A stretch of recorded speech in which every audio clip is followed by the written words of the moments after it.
you reach a certain goal, right? You reach a certain goal, where you're like, oh, what? Oh, so this is what it feels like, huh? And I was bored out of my mind, bored out of my mind. It just wasn't challenged, and and that's really the reason. I don't think I've ever been that open about this. I think that was the real reason why I wanted to do something else. And I wanted the new challenges. I wanted to start something new because I was just bored out of my mind, bored and depressed, extremely depressed. So it was time for me to make a change. And any time in my life that I felt something comfortable, same thing with aviation. All right, so I'm comfortable with aviation. No, no, I don't want to be comfortable. Let me go ahead and I'll start doing this. For the seaplanes, and I went now into helicopters and personal life as well. You start getting comfortable. So what I decided to do, I'm going to start building a house now. I mean, not me building it, but through somebody else, because I've never done it before. It's a whole new, different challenge, a whole new set of problems. Like if I needed more problems, but I do, because you get to a point where you start feeling comfortable and bored. You gotta do something, and I think that's something. That's probably something I picked up from my father as well. Today, I'm here with Christian Eiroa from C.L.E. Cigars. He's a first timer on Deep Cuts, which is always nice to say, considering this is episode like 133 or so. So, welcome to Deep Cuts. Thank you, sir. Thank you very much. Yeah, you've always been someone that I wanted to have on the show. When I worked for another magazine, I know I wrote a story on you, so I know that you have a very compelling story, and you're very integrated into the industry right now. You serve on the PCA board. You just have a lot going on, and you've had your hands in a lot of different places in the industry that maybe some people didn't know about. So I'm looking forward to having this hour just to kind of speak to you about your career and your experiences thus far. Thank you. Actually, and yesterday, June 28th, was I know the show's airing a little later. But, yesterday was my 28th anniversary in the business. Wow, how does that feel? It's felt like a flash. It really has felt like a flash. It's amazing. It's amazing. Yeah, The most impressive thing is looking back of all the people that I met, and there is definitely a change and a difference in today's industry as it was back then. And I really do miss. I know I sound like one of these old timers. I started young, right? Uh, but I really do miss the true greats, the Rolando Reyes, the Estelo Padrones. I mean, these were men that business was. They never talked business, ever, ever, ever. Just like my father, they never talked business. They talk about tobacco, they talk about cigars, and now, yeah, obviously the industry grew and companies became more organized, and you brought in more business people. So all you talk about now is business almost all the time. So I really do miss that the whole generation, and I think my dad's the last one left from those old guys. yeah. It reminds me of there's a show on Showtime, George and I think it's Tammy, George and Tammy Wynette, and they show you like the course of his career, and at the end of it, he's like an older man. He's in a radio station, and they're asking him how does he feel about country music, and he says, country music today isn't what it used to be back in the day when I was coming up, but he's like it's probably not made for me though. He's like it's probably made for younger people. Is that kind of how you feel when you kind of look at the industry as it is today? Like, is it a little bit like, are there things that you just say like, wow, like this is like really different. This wouldn't have been what, you know, I, I would have done back in the day, but like, how do you handle that? You know what it was? I'll tell you what. The I was talking about this with Tom Lazuka a couple years ago.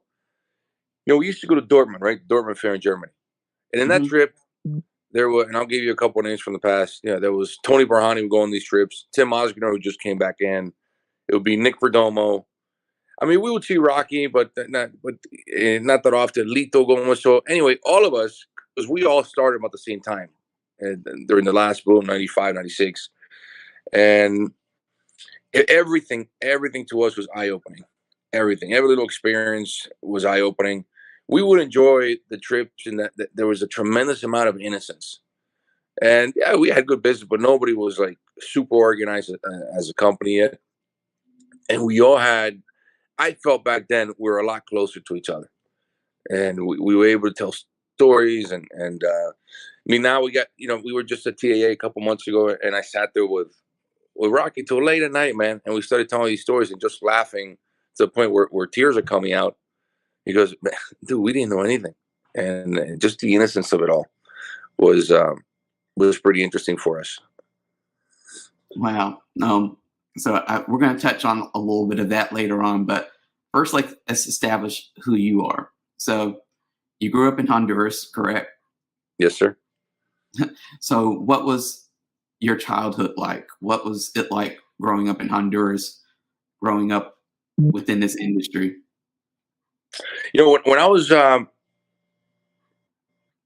we had my father has, which he still has the farm now, Hamastern Farm. I was born and we moved to this house right next to the farm. It used to be an old school, and my father ended up buying the school, and we moved in there. And my days were spent with the workers. The workers' children were my friends. The mechanics and the people who drove the tractors and the guy who did the crop dusting. Things like, my thing was, imagine this. We had memories I have is we used to do crop dusting. So when the airplane would come in taxiing to a hangar, I would go and I hang from the wing as the guy was taxing. I was 5 years old, maybe 6 years old. When the guy would tell me he wanted to go do a round of crop dusting, he said, "Hey, you want to come?" I go, "Yeah, yeah, sure." And I would jump in the airplane and do the round of crop dusting with the guy. My wife wouldn't let my kids go on their bicycles in a nice neighborhood in Miami, and I remember I'm doing these kinds of dumb things.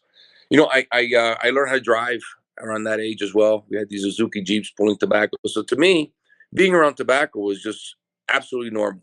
Playing around in the fields, I have memories that that when I became older, it was very easy for me to get into the tobacco business because I knew a lot of these things already secondhand. I mean, I wasn't an expert. I didn't know why. I just knew a lot of the things about it. I grew up around this, but there was it really was a good mix. In '77, my father had an airplane accident and became paralyzed. So in '79, we moved to Tampa. So when I was 7 years old, we ended up moving to Tampa, where my father bought Perfecto Garcia, which is the same factory he worked in when he left Cuba, sweeping the floors. So now we get the experience to learn English, and I begin to see things from a different point of view. I remember playing in that factory, but I don't have that many memories for that place in Perfecto Garcia. And then, but and that was also coincided with a time at a time when the cigar industry or the tobacco industry itself was on a downward trend. So we weren't really around when I grew up and when I started my formative years. There really wasn't that much tobacco in our life, and we lived in Tampa for about 3 years. Moved back to Honduras. I mean, my father had the farms, but at that point, he was getting more in the dairy business. And I ended up in a military school in Georgia. By the time I finished high school, which was 1989, it was when and college, the boom started. But I didn't know I wanted to avoid working with my father at the time, and I just wanted to stay away from it. So it's real interesting how my personality was, or how I knew so much about it. I knew so much about that I really enjoyed, but I also wanted to avoid it because my father has a real strong character. So what did you know, what were some of the things you picked up about life in general from your father? Because I know he was a big influence on kind of your career trajectory and just who you are today. My father's a guy. That's actually a very nice question. Thank you. A One time I was working down Lee with my father. And look, we've all had these days, right? I just didn't want to work, man. I wasn't feeling it. So I think it was like I don't know, 4:58, and I left the office and I went to the house. And my dad says, so when he gets home later, he goes, "Hey, what happened?" He goes, "I don't know, my stomach wasn't feeling right or whatever." He knew it was BS, right? He goes, "Listen, Christian, let me tell you something. I get up about 4:30, 5 o'clock in the morning. When I sit in my chair from driving or my car seat from driving around and go to the farm, by the time it's 6:30 in the morning, My back hurts, my shoulders hurt, my butt hurts, everything hurts. So please don't ever tell me you feel bad again. And I go, so I was actually pretty embarrassed when he said that. Eh, and I think that sums up his character. My father was this is the guy who's picked himself up 2 or 3 times, and but always hardworking, always very extremely disciplined. And my father, I also learned from him is to observe, and that you don't always need to follow the norm. We have to observe and understand that the human condition. So my father is very analytical that way. I'm very grateful for the main thing is for showing me his drive and not quitting. That's the main thing. And I mean, I that's if there's one thing I could ever pass down to I have 3 boys. If I could ever pass something down to them, is that don't quit. Just keep that drive and that focus. Do you want your sons to, and are, okay, this is two-part question. Are your sons involved in the industry in any way? And do you want them to be involved in the industry? They are in and out right now, but nothing serious. Because I want them also to. The answer and yeah, yes, I very much would love for them to be involved. They would be the fourth generation in the industry. It's a beautiful business. It really, really is a beautiful business, and there's so much because we get to listen, we get to tell stories with our cigars, and we make a product, and we become part of people's stories also. Right now, they're going. Look, they're going to school. I want them to have their freedom. I want them to go someplace else and explore the things. At the end, you just want them to be happy. The last thing I would want is for them to come over here because that was the last choice or last resort, or I want them to go somewhere else and feel like they're preparing, and whether it's 2 years or 9 years or 15 years, once they're ready to come back in. You look at my brother took I don't know 25, 30 years to go back to work with my dad, so but he came back. So it's like that. So yeah, I mean, I would love for them to be in the industry, but everything takes time. We the way I operate this company and business in general now, it's a 30-year sunset, 30-year vision. So we have all the time in the world, just doing things right every day, hopefully. So you grew up working around tobacco. You kind of learned how to fly planes because of tobacco. I know flying for you is of being a pilot is a big part of who you are. Like you really enjoy that, and I remember that from the interview that we worked on for the magazine a couple of years ago. And when I was speaking to people about you leading up to this interview, they were saying, the pilot thing. You got to mention. You can't talk to Christian without mentioning the pilot business. So, what is it about flying that really appeals to you? I remember I have these visions of because the road from Tegucigalpa to for anywhere in Honduras in the 70s, the roads weren't that good. So, like for example, from Tegucigalpa to Danlí, where the factory is, it's only 45 miles as the crow flies, but it used to be 4 hours in a car. So my father bought an airplane. He always had airplane Cessnas because it made a 25-minute flight everywhere he went. Back and forth. It was simple, and I had these visions of landing on a soccer field when we were little. I would sit in the back. I remember one time the airplane was stuck. So he says, "Hey, someone push me." So you would get the people that were playing, whatever, workers that were there, push the airplane. And I remember it was so muddy that day. And I remember that airplane, the prop spinning, and the people in the back, they were just sprayed with mud. Everybody was just so happy they got to push an airplane and see all that stuff. So all this kind of like, I think it's called backcountry flying kind of a thing. And I always enjoyed being able to do that. And then when I got older, I was able to start doing it for work. And when we were building Camacho, we didn't have salespeople. The company was growing. We didn't have that kind of a budget. So what I would do, we had 4 or 5 in-house people, and I would charter these airplanes, and we would hit one state a day. 5 people, we would call them blitzes. We would hit, and then in a week we would do 5 states. It was amazing for us. So I found the use for the airplanes, and I really began to enjoy the time that it gave me. I began to enjoy the fact that you know the scheduling was to my comfort, And eventually, the cigar business, most stores started moving away from the big cities and going to the smaller towns because the big cities, they have expensive rents. So getting flights to these places was always complicated, and we're never able to. So if I want to do an event in I don't know, and Greenville, it was if the event was from 12 to 5 one day, I would have to come in the day before and leave the day after. Now I can leave at 9 o'clock and be home at 7 p.m. or 8 p.m. Right, and not even go home, but I can jump to different states at the time. So it's something I always. It was challenging for me. It was something for continued education because when you get into this business, it's very easy to get into the rut of things. And but this is something that I do for that also helps me keep building and next step, the next slices, the next challenge. Now, for example, I'm learning how to fly helicopters. That's my new thing. I want to learn how to fly these things. I think they're fun and there is a business purpose for them as well. So it's yeah, man, it's just something to bite you, man. And there's something very primitive about my passion for flying. And for many years, I was embarrassed about it. I was like, oh man, people are gonna think, man, this guy. But finally, I was like, you know what? I'm just gonna embrace it because I love it. It's what I like to do. I don't do anything else. So I just work. So if I'm able to implement something I love into my work, then that's fine. I'm lucky. I'm lucky to be able to do it.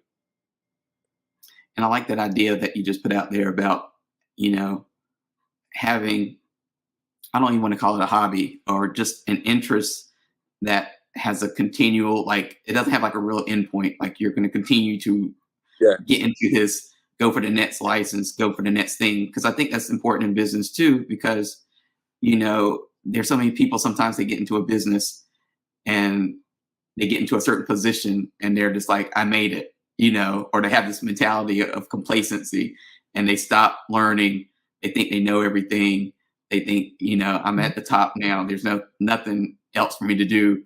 And they never push themselves to continue to learn. So I think, even though I'm sure you were able to take that same mindset and transfer it into the tobacco industry and the cigars, that there's always something to learn. There's always something to kind of strive for.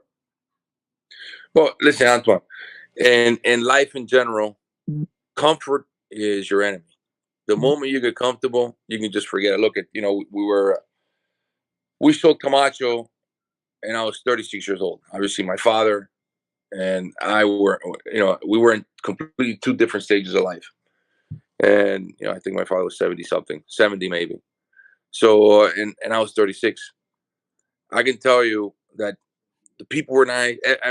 They couldn't be any nicer. The family was very nice. So nothing ever negative about that. But those were two of the three most miserable years of my life because you reach a certain goal, right? You reach a certain goal, but you're like, oh, what? Oh, so this is what it feels like, huh? And I was bored out of my mind. Bored out of my mind. It just wasn't challenged, and and that's really the reason. I don't think I've ever been that open about this. I think that was the real reason why I wanted to do something else. And I wanted the new challenges. I wanted to start something new because I was just bored out of my mind, bored and depressed, extremely depressed. So it was time for me to make a change. And any time in my life that I felt something comfortable, same thing with aviation. All right, so I'm comfortable with aviation. No, I don't want to be comfortable. Let me go ahead and I'll start doing this. For the seaplanes, and I went now into helicopters and personal life as well. You start getting comfortable. So what I decided to do, I'm going to start building a house now. I mean, not me building it, but through somebody else, because I've never done it before. It's a whole new, different challenge, a whole new set of problems. Like if I needed more problems, but I do, because you get to a point where you start feeling comfortable and bored. You gotta do something, and I think that's something. That's probably something I picked up from my father as well. He's all man. He's all dude. He's 86 years old. He's still coming up, or 85. He's always coming up with these 10-year plans that now you look at yourself thinking, man, what the hell's gonna happen next? What kind of mess am I getting? Kind of a thing. Well, I like that idea because, I think we all go through that at some point in our life, in our career, where it's like you do get to that point where it's like, what's next? Like, is this as good as it's Yeah. going to get? And you don't really know most people, I don't think, know how to work themselves out of that hole. like they're just kind of get stuck there for a while. And like you said, you kind of get depressed and kind of dragged down as things kind of get monotonous. So I think it kind of goes back to the idea of one of the business skill sets I think is so important for anyone to have is, to know when you've been at a party for too long and to Yeah, know how to leave the party and then what to do after the party is over. Because I don't think we plan for that a lot. I don't think we know how to plan for that. We always just plan for, good times and good feelings. And then we get into this part where it's like, it's inevitable. It doesn't work out that way. So I think the whole setting goals is and having a 10-year plan sounds silly to some people, but at least, you can refine and rework that plan and say, have something to work towards. I just had because I'm starting 3 farms now. 3 started 1 2 years ago, and then starting 2 more now, which is the reason why we had to change the time today, right, for the call. Mhm. And I remember my dad asked me, he goes, "Coño, why would you do that? Don't you have all the tobacco you want from here?" I go, "Dad, you know what it is? How can I live a whole lifetime after seeing you and not having started my own farm? I have to. I want the failures. I want to understand the failures. Obviously, I want the successes more than the failures, but it's very odd. I got to a point in life where I actually enjoy failures. It's not a masochism thing. I think it's a continuous process because now I understand. Now I understand, kind of a thing. I need that moment to understand why things are, why things aren't the way they are. And I'm just listen. I'm boggling myself up with these new challenges, which I really enjoy, man. They're painful, man, because at this level, the stakes are a lot higher. The expenses and the risk are much higher. But I really do. I enjoy going through it. I enjoy going through those growing pains. And look, I'll be 51 next week. And my Wow. father, the last Camacho, when I came on board, I think he was in his mid 50s. So I see the energy he had at the time. And now, you get to a point. I don't know if your father's still with you, Antoine, but you get to a point where you begin to remember your father or mother at the same age that you are now and where they were at that point. So it's inevitable for you to compare. So anytime I kind of feel like depressed or I need a little energy, I just thinking, man, that old man from a wheelchair, he could do this, he could do that. And that does drive me because I'm very competitive by nature too in that way. So, but he does still drive me. Now, I know your father instilled in you the importance of learning every part of the kind of cigar and tobacco industry kind of process, rather than you just being able to work the area that you kind of like the most. So, in that learning, that mastering of all the different, or the attempt to master all these different areas of the tobacco industry, which one was your favorite? And then which one did you just say, that's not my thing? I love the sorting process, sorting, fermentation and sorting. That's my absolute favorite. A, there's something about the smells, the look, and I think what it is, it allows me to fantasize. And the point, for example, we just started growing. We call it pinareño here, but that's not going to be the name eventually. It's the original seed that Dino Argudin brought to Honduras from Cuba. The stories you hear about the coffee cans, all that, this is the seed that the stories are about. It was a tobacco that was abandoned many years ago because of blue mold and all types of plagues. It's not a very strong seed to, of course, just like we evolved, plagues and fungus and bugs and everything, they too evolve and they learn how to attack. So you look at that tobacco, you grow it, and now you're fermenting the tobacco, and you start to fantasize. You're like, man, I wonder what this cigar is going to taste like. So I'm already thinking about the cigars that are coming out in 24. 23 for me is actually I'm really struggling because I want the new stuff already because I'm just focusing so much on the 20 on the pinareño stuff. So yeah, so fermentation is absolutely and sorting my favorite, man. And I just love the smells, the colors of tobacco, and the fact that it can take my fantasies in that direction. I hate sales, man. I hate sales. I hate the how can I say it? A let me rephrase it because that's not the right. I didn't word it right. I love I love sorting and I love being down in Honduras so much that I hate the fact that I have to be in the U.S. to keep building the business. So that's what really frustrates me. Sometimes I'll go on the road and it'll be listen. We travel 35 weeks a year. We're always on the road. It's funny because I'll get with I get with something like the marketing people, and they're like, "Hey man, you gotta get." I go, bro. How much more do I have to travel, man? I'm gone 35 weeks a year. You know what I mean? I don't know. I don't know how else to do it, which is fine. But and I love every trip. It keeps me away from the factory. And now that we're developing the box factory as well, and that kind of happens to me, man. I have trouble living in the moment. I'm always thinking about the next thing. Okay, we just built the box Hmm. factory. We got new equipment coming. I just want to be at that time already and see it working. So I just want to press every day. I wasted 24 hours. We'll get a lot faster, you know. So anyways, yeah. So I dislike that part of it because it keeps me away from what I really want to do. And yeah, I love the life in Honduras a lot. Now, for those people who are kind of new to cigars, can you explain kind of in layman's terms what fermentation is and why it's important to the Yeah, cigar process? yeah. When tobacco is cut from the field, you want to hang the leaves to let the chlorophyll. It's called in the curing barns, and you want to make sure that the chlorophyll leaves the leaf, but the leaf is not yet ready. So what you do is you put the tobacco in something called bulk, which you put one leaf on top of each other, and this process happens. And each one's about it's called a pilon or bulk. Each one's about 1,500 to 2,000 pounds, and there's a process that you repeat because the tobacco when it's just like hay out in the field, when tobacco's on top of each other, it's going to start generating heat. That heat's going to evaporate the moisture, and that's the fermentation process. So once all the moisture is gone, you have to do what's called flipping the bulk, which you have to take the tobacco that was on the top, you put on the bottom, what was on the outside, you put on the inside, and you rotate. And it happens every 6 7 days. You got to keep putting your hand in there, feeling the temperature. You can do the thermometers as well. There's a whole mix of the whole mix of processes when this happens. But at the end, the leaf becomes more ready to smoke, and the color starts turning darker. There was a time when we did the Camacho Corojo. Corojo was such a new leaf. I mean, it was so old. It was what made Cuban cigars popular in the 1930s and 40s to begin with.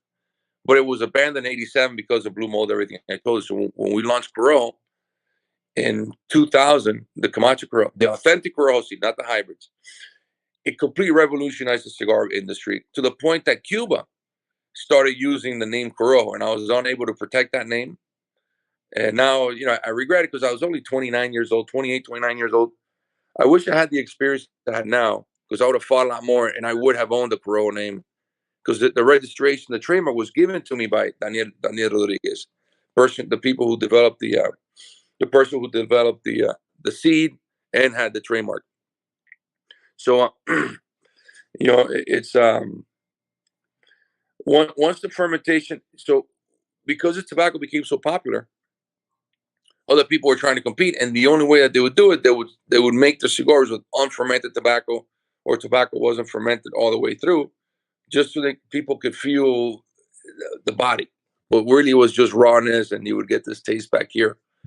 So, I mean, that's just on the fermentation. So there is a finish for fermentation. Tobacco needs to be fermented all the way. I hear some people talking about double fermentation, triple fermentation.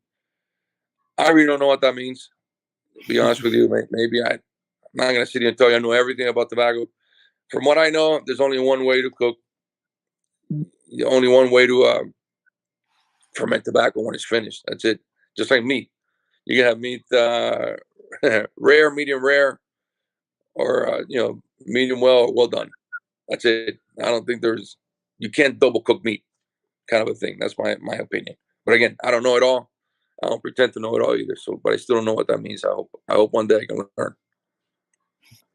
I do feel like sometimes sometimes in the tobacco industry, as in any industry, some terms kind of get created to kind of, try to one up the next company, or to I try to know. make it seem like we don't have anything really interesting to say. So let's create something, some interesting term or phrase that we're gonna use to kind of push this product. So um See, when we opened up the conversation, I told you that I miss those old guys. That's exactly it. Antoine, there was no BSing, man. You didn't sit there with these. First of all, you respected them so much, you weren't going to BS them, and they weren't going to BS you because they love to mentor people, they love to teach, and there was mhm. never none of that BS crap, man. That oh yeah yeah this and that, and that's why I'll sit with the marketing people, and oh man, we got to tell this and talk about the tobacco. I go, bro, everything has already been said and resaid. And 99% of the times, or let me not say that, but many times, people don't mean it. There's just a marketing thing. It doesn't. It sounds. I mean, it sounds like a lie. It sounds too hokey. So I hate using a lot of those terms.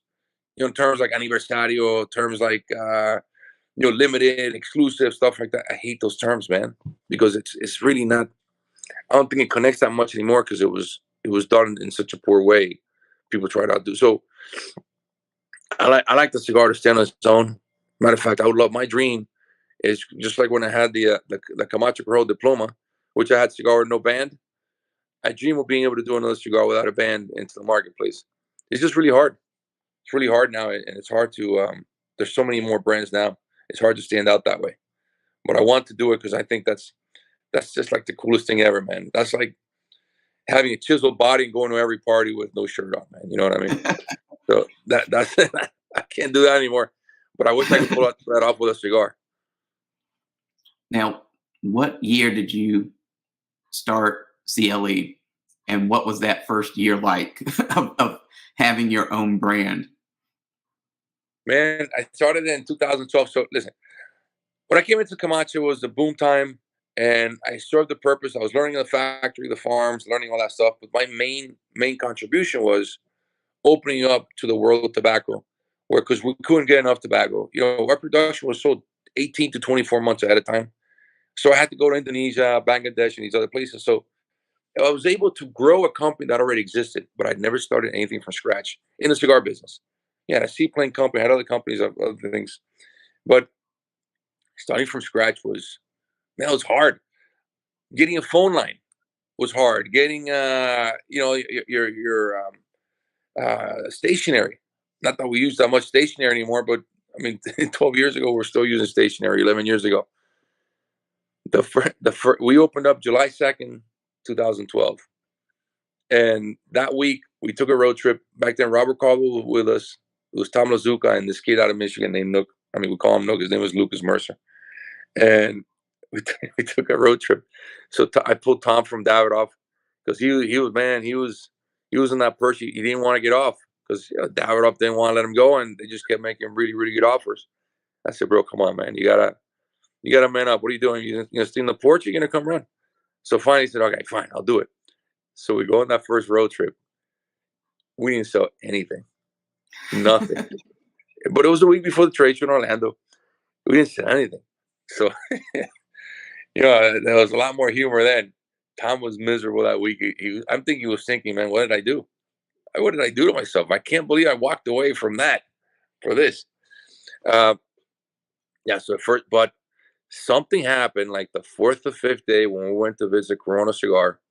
Jeff from Corona, really, really nice guy. Great business. I mean, this guy is really focused business. He has a huge desk, right? And he's almost like David Letterman, that you feel like he's sitting at a higher level on his chair. So we had three cigars at the time. We had the C.L.E, we had the Asylum, and then we had the Winwood. So we put all the boxes in front of him. We sit down, so Jeff kind of gets up on that big table, pushes away the Winwood, pushes away the Asylum, says, I don't want to talk to you guys. I just want to talk to Chris. I'm only interested in his product, but thank you for coming. Oh, wow. And Tom was so furious. And I think if Jeff watches this, he'll contest this, but it happened just like that. And so we walked out. Tom was furious, right? Yeah, I mean, he was just steaming. And so they had like a manager meeting in that little hallway or something. And he said, yeah, listen, we're here with Asylum. So Tom gives one of the guys an Asylum. And one of the kids goes, oh my God, I've been hearing about the cigar already. So something clicked in all our heads. It was just, I mean, it was one of those moments that you remember. So it kind of Jeff like, really? Jeff looks at the kid and said, really? And bro, and it was the impact because we only wanted to sell 300,000 to 600,000 cigars a year. I go, Tom, bro, I want a simple life. I don't want to travel all the time. I don't want that crap anymore, man. I want to keep it simple. And man, when Asylum comes out, it just exploded. Asylum was huge. So I remember just 7 days at the show, man, when people are placing crazy orders and crazy orders and crazy orders. At that point, yeah, I was on the non-compete, so I really couldn't get a booth at the trade show. So I talked to Mhm. Joe Rowe at the time and kind of, hey Joe, man, I need you to give me a booth, but I can't talk to you yet. That was like at the trade show and the year before. And he goes, listen, Christian, I can talk to you in January. All right, fine. January 2nd, you call the office. It'll be under the X-Men or something like that. It was a special code. And the booth he gave me, I was so pissed off, is next to the bathroom on the edge. I go, man, what a dick. All right, whatever. I got to take whatever I can get. Man, I realized the best booth to have, bro, because everybody goes to the bathroom. I did Mhm. not know that, man. I mean, you would never think it.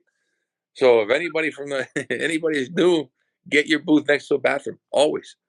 Man, it was incredible. So that thing picked up. So I remember being with Tom like the last day of the show, and I sit back on that couch. I go, Tom, listen, we're gonna have to hire salespeople because this thing's going a whole different direction. It was really impressive. I don't that is the single highest or fastest growing brand ever in the cigar business, Asylum. And it was a brand that was copied by more people. You know, we didn't come up, and that was Tom's idea to do that 70 by 7. It was I thought it was the stupidest thing ever. And I did it as a dare. All right, fine, listen, I'll make 5,000 and you'll see we're gonna eat them. Oh man. And we weren't the first. I think was it JFR? Yeah, JFR. I just forget. I know exactly what it is. I just forget the name. I think the name was JFR. And they had the 70 by 7. But for some reason they couldn't supply it, or for some reason the way we made ours, the band, the color of the cigar, the price, the packaging, anything and everything about it just connected with people at the time. But it also coincided with the launching of Instagram. Instagram came out in 2011, so people start doing Instagram 2012, and they want to post outrageous pictures. That's my theory. Other people said the cigar was $7 when it first came out, and it was great value. So I never really knew exactly what the reason was. I want to ask somebody a question, but it's happening worldwide. Same thing that happened here happened in France, Spain. It's happening in Africa now. It's happening in the Middle East. It's happening in China, and it's happening in the Asian countries. So there's just something about that brand that works really well. Now this year, there's a new Asylum coming out. This Asylum Sensorium. Is that correct? Yeah, we did the Sensorium was a special cigar using the Pinareño tobacco. It's in the 50 $60 range. So it's a real special cigar for us. You know, we didn't do wide distribution with it. We just went with a few customers that really that we wanted to share these cigars with. And but yeah, Asylum's been this was the year of Asylum. We did a repackage for Asylum as well, and we have the Asylum 867 that's coming out, which that one is shredded in all kinds of controversy because of the original was the cigar that we designed with Bill from Deadwood, and it was called the Deadwood Cigar Chasing the Dragon, or Deadwood Tobacco. I forget. Listen, man, Deadwood Tobacco Chasing the Dragon, and but there was a conflict there with a trademark issue, something between them. I said, all right, fine. The cigars are really good. I mean, what these guys developed, it was Bill and his staff from Deadwood. They have the store in Deadwood, South Dakota. So the cigar that they design is exceptional. Something very different, way out of my comfort zone. And I think there's something different, and I think the brand with Asylum works really well. So I didn't want to scrap the project. So what we did was just we went with Asylum 867 as the name, but it was originally designed, like I said, by them and for them. It was supposed to be a Deadwood cigar. So that's a new stretch for us as well. So yeah, we have the Sensorium, we have the Family 67, and we have another one called the Asylum Cold Brew. I don't know if it's Cold Brew or Cool Brew. I think it's Cold Brew, and now it's coming out also, and that'll be at the trade show as well. So we have these available, and then we'll see next year, man. I'm already working on stuff for next year. Like I said, I want it to be next year already. You just mentioned the trade show. So another part of you and your business is that you are part of the PCA board. Is that correct? Yes, sir. Yeah. Yeah. Go ahead. So I know that there's a lot of consumers that watch this, and they may not be familiar with PCA. Some of them think, I know when I speak to people about PCA, they think it's just a trade show. But obviously, the work of the PCA goes on 365 days a year.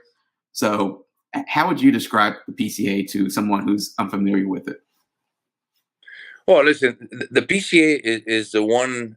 We have three associations in the industry. We have one called the C.L.E, Cigar Association of America. And I sat on that board for, I think, 20 years, for a very, very long time on that board, or maybe, yeah, 25, 26 years, I think, on that board. I forget the dates. There's one called CRA, Cigar Rights of America, which was originally meant to be a consumer organization, right? And then PCA, that originally was really in charge of the trade show in its origin.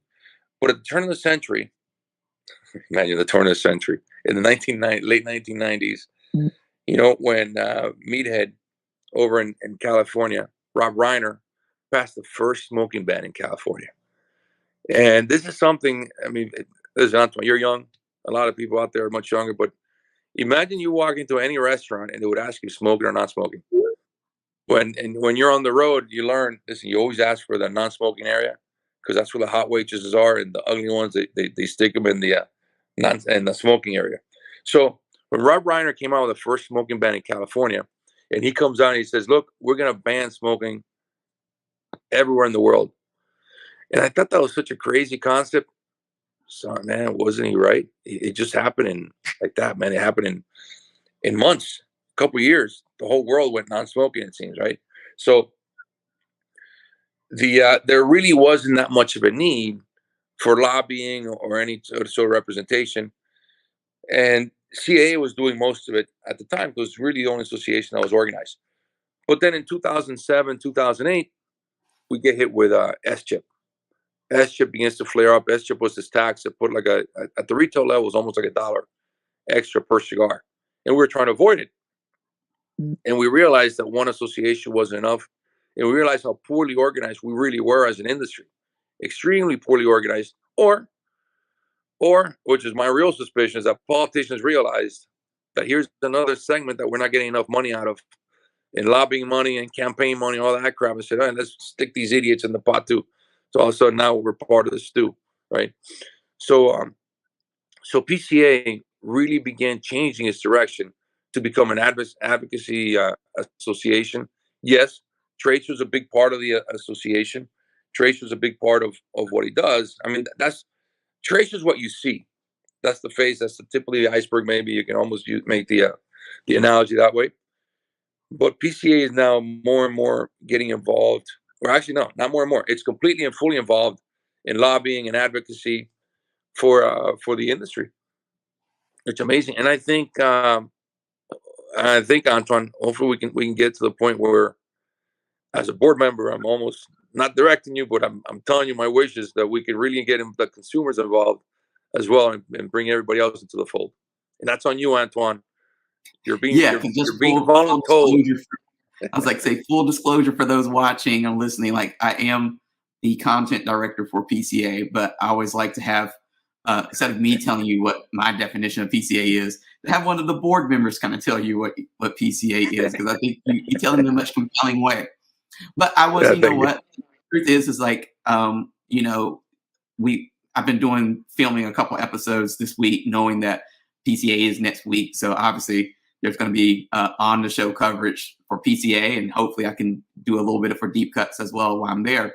But I was speaking to Miguel from Crown Heads, and we were talking about the industry, and we were having this discussion about how a lot of cigar companies sometimes see the industry in a linear way, like 2 points. There's a manufacturer and there's a retailer, when really it's like a triangle, because you have the consumer in there. And so many companies don't activate all 3 points of this, of this triangle. And so you kind of lose out a little bit, like the circuit's not being completed.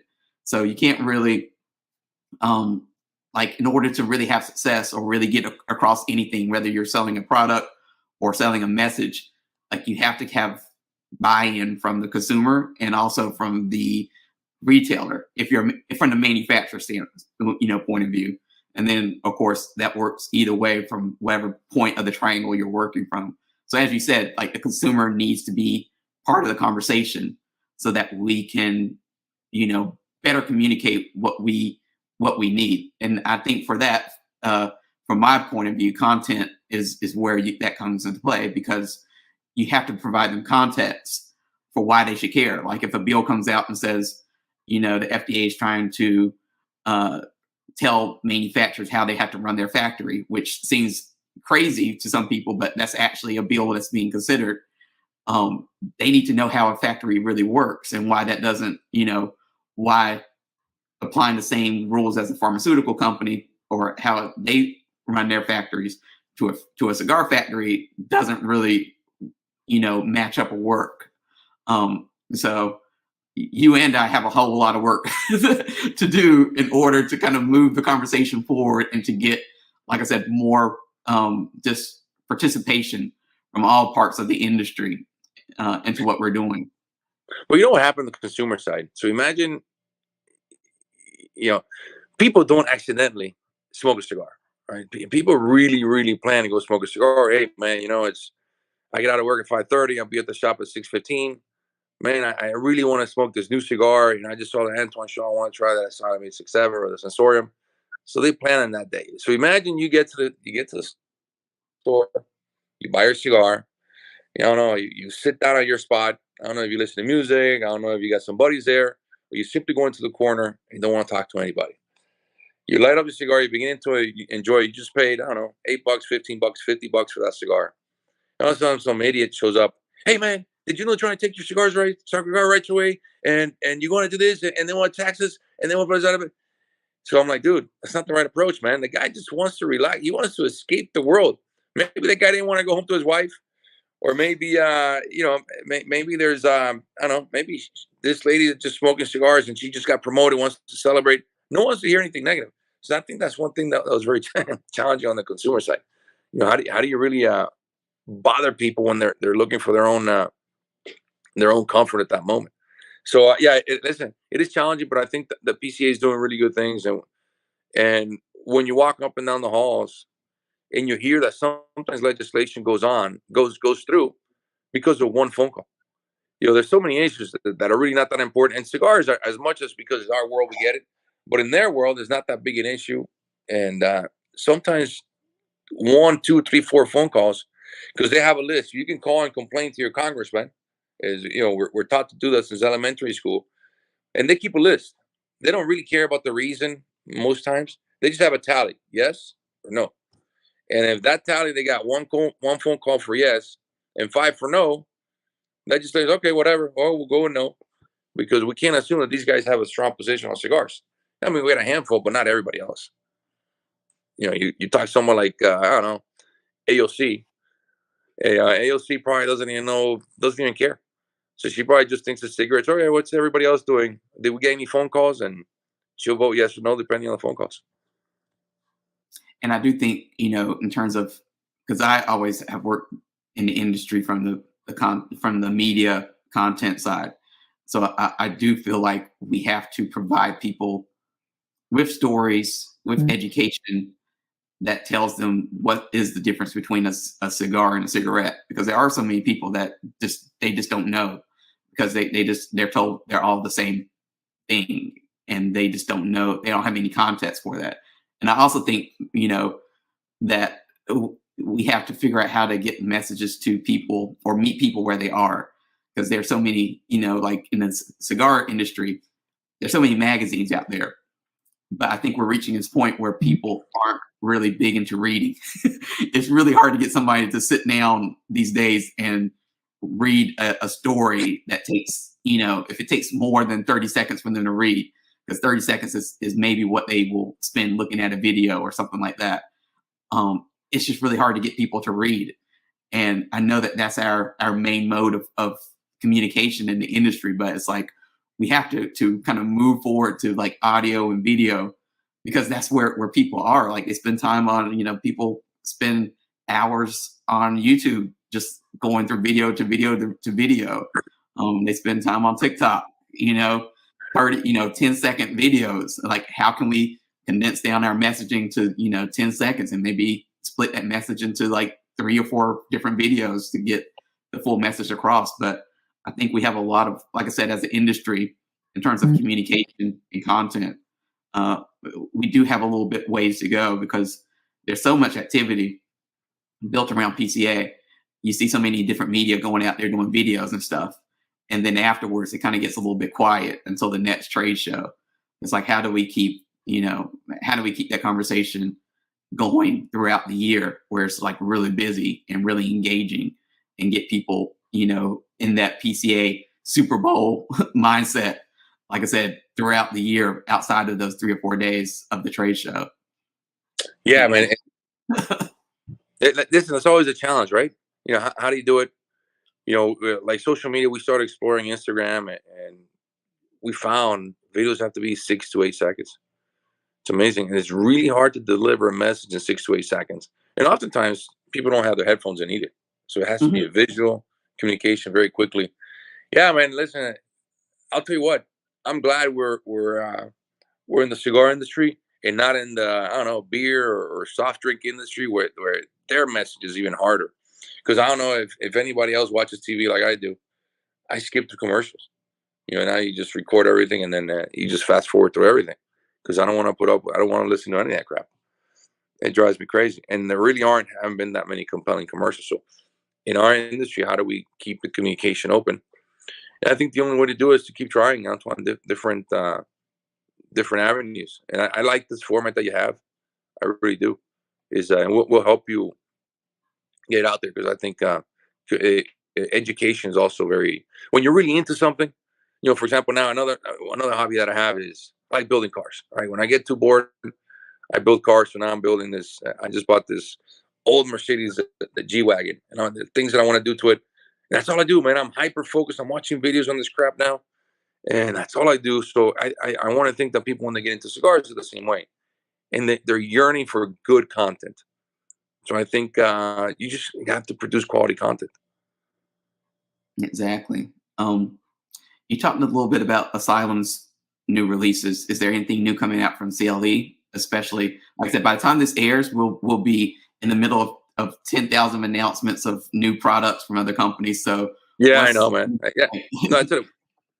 We did. All right, so we had I think it was a 2021 trade show. Of course, 2020 was canceled, but 2021 we had that trade show. It was 21, right? Yeah, I think 21 we had the trade show. So we all got together, and it wasn't an organized thing. We kind of just whispered amongst each other, and we all developed PCA exclusive cigars because we wanted to.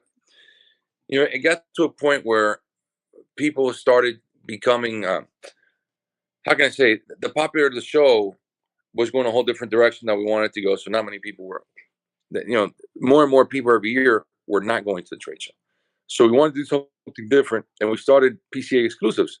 Most manufacturers did them. A bunch of them did them. I don't have a list right now. I'm sure you can look it up somewhere. Yeah, we started doing these PCA exclusive cigars for only for customers that went to the trade show. So we did one for Asylum. This will be the 3rd year that we do it. We did one for Eiroa, and then this year we're introducing one for C.L.E, and this will be a Connecticut wrap cigar. And I've actually been smoking that cigar only this whole trip. I came up with a blend that I really like. I think people are really going to enjoy it. And then it came down to 2 choices. One was a little stronger than the other one. The other one I was with this kid, Rupert Miller, that works with us. He goes, Christian, go with the milder one, man. Just go against your nature. Go for the milder one. So we went with one. It's not really mild, but it's milder than the other one. So it's probably right down the pipe. 5 out of 10 as far as body and strength. So we're doing exclusive one for C.L.E, and that's only for people that come to the trade show. And then we start showing the Asylum 12, which comes out next year. But that's an exclusive cigar that we do. We do it once a year. It's a small run that we do, only 20-something thousand cigars. And but that's that C.L.E PCA C.L.E exclusive is going to be one that people are really going to enjoy. And I'm glad we're able to do it for the association, which, by the way, I think we're this year we're approaching record-breaking numbers. So it was a huge turnaround for everything. Good thing they brought in great board members like me. I'll take all the credit. No, just kidding, of course. um, No, it was at really a this good point, effort, and the industry came together in a good way. I really I enjoy what I've seen. I really have. yeah, like I said, I think there's a lot of excitement going into the show. And I know, like I said, that we're filming this beforehand, but hopefully by the time this airs, people will have seen a whole, 3 or 4 days worth of activity coming out of Vegas, and they see that the cigar industry is prospering. People are excited about what they're doing, and they'll kind of see that we're putting a lot of effort into bringing the industry together to kind of showcase the best of what it has to offer in terms of products, and also in terms of just expertise, people, professionals, everything that this industry has to offer. At this point in the show, I usually like to kind of wrap up this part of the interview with 2 questions. The first of those questions is, do you have a philosophy that you live by? Uh, we were in a panel in Nicaragua for one of the things they asked they asked something about, and I never knew about this. Never knew this about myself. Is do you get mad when you make mistakes? So I would say my philosophy is that I look for the mistakes as quickly as possible because I want to find the bad things as soon as I can. That way, I know what works and what doesn't work, and I that just keep moving forward, man. Just keep falling forward all the time. That's really it. No matter what you made the mistakes or not, and learn as much as you can from every situation. And look at man, you get knocked down a lot. You got the more goals you seek, the more failures you're gonna have, and the more setbacks you're gonna have. Look at if you just want to do one thing and not challenge yourself with anything else, then you'll be fine. But if you really have that curious personality and the world is yearning. You just want to keep moving forward. You yearn to move forward. You're gonna feel a lot. So just be ready for it and have fun, enjoy, and laugh at yourself. There's nothing else you can do. For the last question, I would like you to complete the sentence. Christian Eiroa is. A true tobacco man. Those are the words my father put into me when I was little. And when I started my career, listen, you have to be a tobacco man. You have to be a tobacco man. So, well, yeah, man, tobacco man. That's what I like. Awesome. Well, for those of people who are not watching this and they haven't seen the banner that's been on the screen most of the show, can you tell people what social media, what website they need to go to in order to keep up with C.L.E. and Asylum? Oh shit, bro. We got at Christian Eiroa, at C.L.E. Cigars, what C.L.E. Cigar, at C.L.E. Cigar, at Eiroa Cigars, and at Asylum 13 Cigars. And then we have CLEcigars.com also, but man, website it's so funny, man. Websites became obsolete almost. So I found that to be true. I found that like people, I don't know what the big change is and how people get their information, but I was talking to other people in the cigar industry, and they're just like, you know what, like the website is kind of like an afterthought. Like you don't really need a website anymore. So, yeah, we got to a point with our website. We actually developed so you could buy off the website, but we're like the least competitive website ever. Our freight's expensive, but I did it mostly just so that people can see all the different products that we have. And because you go to the store, no matter how good the store is, they're not going to carry every single item that we carry. So we did the website for that. So I remember one of our real good customers, a great friend and mentor. I would call him a mentor. He says, "Man, Christian, I can't believe you're doing this." I go, "Listen, would you go on the website and try to buy something?" And he goes on, "What? You're crazy. People are gonna hate you. You're too expensive." I go, "That's the whole point, man. I just wanted the stuff listed and for people to know what the retail price is. Now, if they want to order something, so I think we only sell like $5,000 a year for the website. Not a big thing, but it wasn't meant for that. It was meant just for display. Yeah, but the website is kind of a second thought. Well, I'm trying awesome. to read the tags and so I don't know them all, man. But we have at Eiroa Cigars and at Asylum 13 Cigars. also. I don't know if you can get them from Gabriel later. Yeah, well, thank you for coming on. And Christian and I will be filming 2 more things after this interview ends. So you can find those on the YouTube channel or probably on all the different social media sites afterwards.